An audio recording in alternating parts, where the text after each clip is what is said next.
Well, welcome to our next session. This is optimizing telemetry data management. I think the tractor beams are broken down here, so sorry we don't get the whiz-bang entry, but I'll do my best. So I'm with Getty Images, manage and run the enterprise monitoring team. If you want to talk about telemetry data and how to optimize it and the management of it, you're in the right place. If you want to talk about something else, thank you. So I'm Simon Overbey. Previously worked as a developer, DevOps engineer, systems engineer. Now I'm currently managing the enterprise monitoring team for Getty Images. We run a lot of observability tools for the company. With me to build the system, run the systems, and help dramatically with this presentation, but not here today, Paul Dott, who is one of our senior systems engineers, and Lovepreet Singh, one of our other systems engineers. They were instrumental to helping build these solutions and deploying them and helping teams and helping with this presentation. So they're not here, but I included them because it takes a team to make this stuff work, and I think everybody understands that. So what are we going to be talking about today? So in this session, we're going to see how Getty Images use Cribl Stream to help improve telemetry data processing, boosting analytics, reducing cost, and increasing our flexibility. So Cribl became key to our observability solutions. It helps support our disaster recovery, our data retention, and operational efficiency, giving us both immediate and long-term benefits. So Getty Images telemetry environment has been around a while, as the company has. We faced a lot of challenges, as most of you have, with traditional data processing. Filtering was complex. Configuration management was obtuse, opaque, and difficult, scattered across multiple sources, and there was no way to preview our data before ingestion. Adding new sources often involved a lot of guesswork on data volume and structure. So Cribl Stream helps address these issues by enabling in-flight data cleaning, restructuring, filtering, and improving our control and visibility. So back in 2022, we were ingesting several terabytes a day into our system that starts with an S, and our data growth was projected to grow at about 30% annually. To avoid millions of dollars in additional licensing costs, we reduced our data volume by filtering logs, and I'll talk about later some of the examples like CloudFront, ALB, CrowdStrike. We moved some logs to Cribl. We sent some data to third parties. Very importantly, we implemented some very specific ingest thresholds broken out by index and source type. We implemented compression strategies, for example, sampling to manage and normalize our data effectively. And you can see here in the graph, we were able to cut our ingest by about half and then keep that ingest in check over the last few years. So, as you know, adopting a new telemetry data approach can help you cut costs on your infrastructure. So far, we've saved about $100,000 a year. If you bring in less data into your logging system, you greatly can reduce how much your spend is on the indexers. We're seeing about $65,000 a year savings just on our indexer cluster. You also get further savings that comes from auto-scaling your components as your data volume decreases, doing right sizing, optimizing efficiency, and optimizing expenses. And then, there's some other strategies here people have talked about in other sessions, like using metrics instead of logs. Cribl is really an unlocked tool to help you do that. So why did we choose Cribl? So we actually POC'd several alternatives. I've probably looked at about 30 observability tools in the space, and we ended up choosing Cribl Stream and as most of you know if you're here, it offers a lot of key technical benefits that align with our goals. Those include replaying data on demand from S3 into our logging tool and other destinations, being able to encrypt, rename, aggregate, and mask sensitive data in real time, compressing and enriching the data so you can drop unnecessary fields, unnecessary events, filter and truncate those events. I'll talk about that some more. Routing encrypted data to end systems, and like I said, reducing our infrastructure footprint and improving performance. We're able to store full fidelity events in object storage like AWS 3 and ingest that data only when necessary. Cribl supports multiple sources and destinations, which helps reduce our vendor lock. One of the other things that we find with Cribl is it's a very easy to use, user-friendly interface. Excuse me. And I'll talk a bit later about some of our specific use cases and what we found there. Also, Cribl supports common technologies like JavaScript, making it easy for most technical and developers, easy to learn. We were able to replace our heavy forwarders. That saves another like 20 grand a year. And then all these capabilities enhance data efficiency, security, and cost savings. So what does that look like? So as you can see here, back in 2021, we were increasing our infrastructure cost about 11% year over year. Pre-Cribl, just with some right sizing and other efforts, we were able to bring that down about 3%. And then once we introduced Cribl, our year over year cost on infrastructure went down 8% and 9%. So we're able to continue to get gains over time by managing our data better, reducing handling retention, handling our indexing. So like I said earlier, the key driver for that was reducing our Splunk cost through Cribl workflows, S3 replay, reducing our indexer size. I'll talk in a bit too about how we handled our network logs and routing those through Cribl and eliminating a vendor there. And then once we were on Cribl, we initially started completely on-prem. We still run our workers on-prem, and we had HA leaders for Cribl, but then we moved those over to Cribl Cloud once that became available, and that saves us another $800 a month in running the leaders. Like I said, we reduced our ingest by almost a terabyte a day just by routing less needed data to S3, like load balancer logs, CloudFront logs. And the key to our initiatives was we helped prevent our license overages by implementing ingest thresholds and routing data to S3 for replay. And we also improved days of usability, like our CloudWatch logs for teams.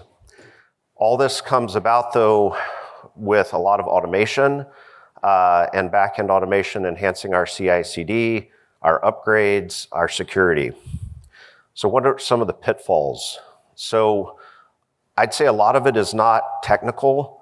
As other people have talked about, like Paramount yesterday, you really have to evangelize early, get key stakeholder buy-in and advocacy. But anytime you're introducing a new tool, there's going to be a lot of resistance, of this isn't my tool, I don't want to do this, I want to do what I know how to do, fine. So you have to, we adopted a crawl, walk, run approach with realistic goals and timelines, and I'll go over some of that in a minute. And then one of the things I heard yesterday I think is really important is partnering with teams on their pain points. So go where they have a problem, help play doctor, help figure out how to solve for that problem, whether it's security, infrastructure, development. Go understand what their pain is, what the developer's pain is. They don't care about the logging system. They don't really care what you're running, but they want it to be easy, and they want it to reduce their time on incidents. They want to reduce their time on looking at data, and they want to look at whatever data they need to look at. So find ways to make that easy for them. So I'll take you on a little journey. Everybody's journey is unique. This is, what happened for us. So back in 2022, called year one, we did a POC, like I said, with Cribl and other solutions. We wrote a whole internal proposal and we got funding for it. Then in 2023, that's when the magic started to happen. We deployed Cribl Stream into production, and we started seeing big savings on our infrastructure cost. And then 2024 was really a banner year for us. We reduced our ingest by about 800 gigs a day. We're routing logs to S3. We ceased our high volume log ingestion. We minimized our licensing cost. We enabled 30-day data retention, and we can have variable retention depending on the data set. We improved our CloudWatch data usability. We did some POCs, so we also run site 24/7. We needed to run audit logs there, POC for Ansible. And then we were having problems with our Zoom. And if you've ever admin Zoom, you know that can be complex to figure out. So we brought in quality of service data in order to help us analyze what was going on with our Zoom calls, because the whole team needs it and the whole company needs it.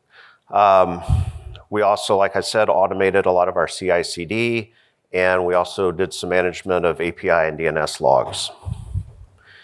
And then earlier this year, we keep getting handed these, hey, I need this last week, as you guys and y'all probably get all the time. And we were told, hey, we want to get rid of this vendor Plexer that was handling our syslog data. So we, in about a week, with Cribl, were able to quickly execute. We built a UDP flow replicator. We addressed some NetFlow v9 support issues. And then we, like I said, moved our Cribl leaders to Cribl Cloud. We exported application load balancer logs. I'll talk about this use case in a minute for the SEO team in order to get data out to third parties for SEO analytics. And then we also did a POC for Palo Alto firewall logs. I'll talk about that, and using a Cribl pack for that. So I'll talk a little bit about best practices. These are things that we've learned both from an engineering side and from a usability side. So as most people know, naming is actually pretty challenging, and there's been some good talks yesterday on this. Really think about your naming conventions for your sources, your routes, your pipelines, your destinations. That's going to help you a lot and help teams understanding what a pipeline is doing. So Cribl has metadata fields that you can add in to your payloads. And so you can add an originating source to track where the data came from for later troubleshooting. Always monitor your dev null pipeline. Make sure, somebody was talking earlier about regex, make sure you're not dropping logs by mistakes and your filters are doing actually what you think they're doing. Can you scroll, please? Thank you. Also, there's built-in alerts in Cribl. So set up the alerts related to your data sources and monitor those to see if your log volume drops off. There was a great talk yesterday too on partitioning. I think it was Paramount talking about how you partition your namespace for S3. Also partition your worker groups. So you can do that based on different teams, different business cases, different use cases, and that helps you isolate your compute resources, your config changes. You can provide administrative access just to those teams or those functions and isolate that from others. And then something I haven't heard people talk a lot about, but I think is a really cool feature with Cribl, is you can do datagens and generate sample data. For example, we've done JSON, Apache logs, syslog data. Why would you want to do that? So a lot of times we're doing a POC or we're testing out another solution, and you want to generate a whole bunch of data, but you don't want to use your in-house data.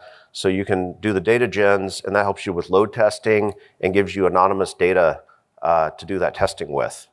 So you can load it into pre-prod, prod, and it's pretty cool.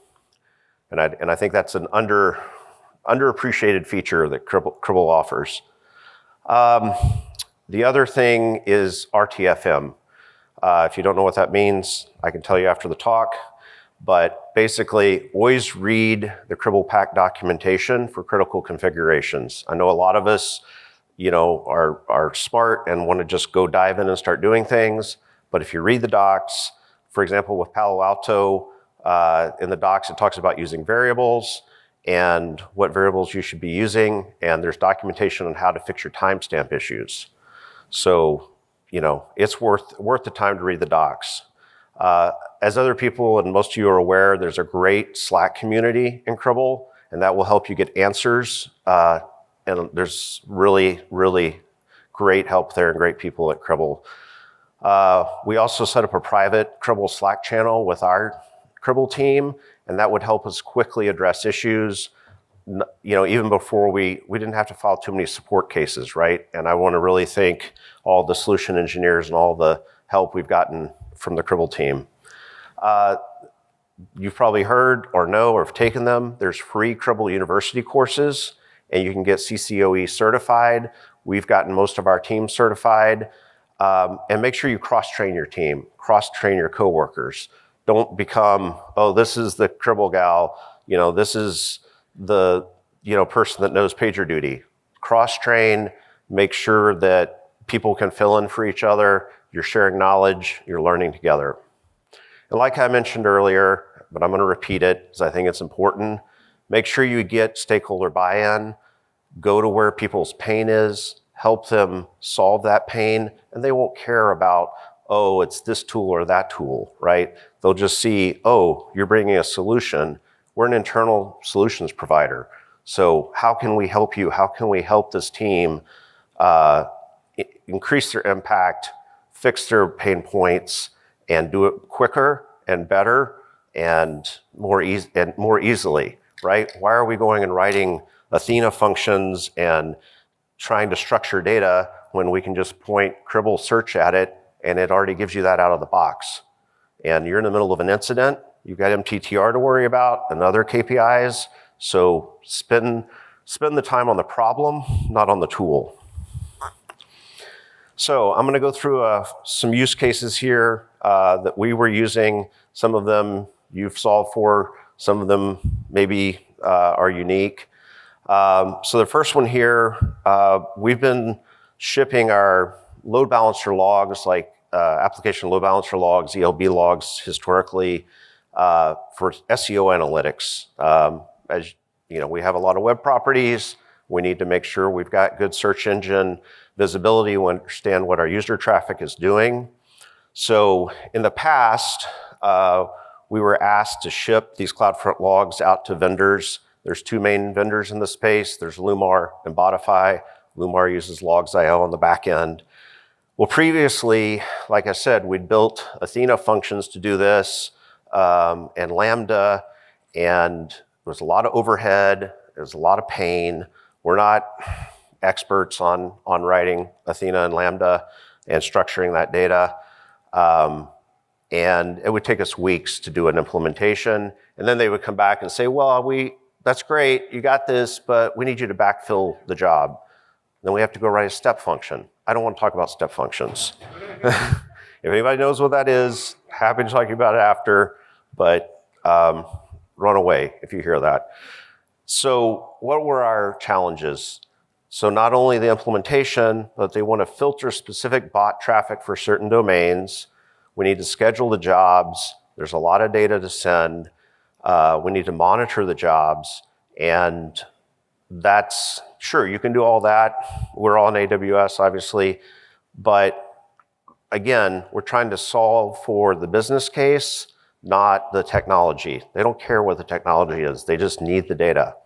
So what was our solution? So you can see here on our pipeline that we set up, We use the Cribl S3 collector to send out the Cribl S3 destinations. That runs hourly over the previous hour and then look back 25 hour to 24 hour, for example. We would filter those logs at runtime and then pass those through the pipeline into S3.